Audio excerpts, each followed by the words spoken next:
If there is a God and I ever stand before him, these are the questions I'd have. Why create hell at all? If you knew before creating anyone exactly who would suffer there forever, why create those people in the first place?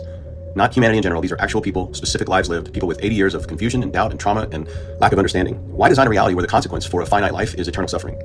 If justice means that the punishment fits the crime, why does that principle stop when it comes to hell? If someone rejects you in a lifetime that's shaped by their own culture and upbringing and their own limited understanding, why is the response to that everlasting punishment or punishment at all? If hell is meant to reform, then how can someone reform if it never ends? If it's meant to repay a debt, how does a debt get repaid if the sentence is truly infinite? Is it just separation from you? If you're the source of all goodness, why create a being who you knew from the beginning would exist forever without your goodness?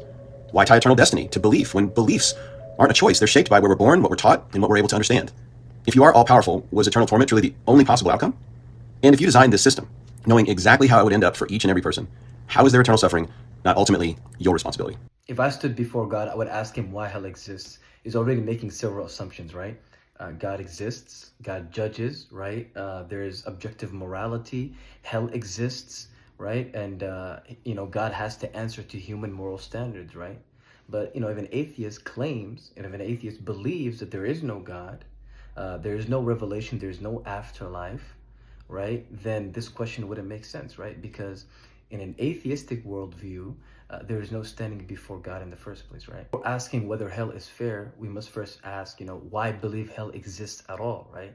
An atheist is trying to borrow the emotional force of these religious concepts with denying the worldview that gives those concepts meaning, right? Because we have to also ask which God, which religion, which hell, which criteria of justice, right? Which theory of justice, which account of free will, which account of human nature, right? Because hell means very different things in Christianity, Islam, Buddhism, Hinduism. Hinduism, they don't even believe in hell. They believe in reincarnation, right?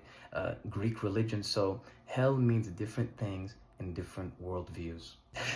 We're moving too fast, right? So we must first establish the existence of God, which God exists, right? What kind of moral framework exists, and, what hell even is, because as we stated earlier, it means very different things in different worldviews. So this is the classical logical thing. So if we don't do that, the argument is based on vagueness, right? So we must first have an idea, we must have a conceptualization of the terms, right? The hidden premises, the equivocations, right? The unstated assumptions, right? So we must know all these things and have a clear understanding before we answer the conclusion.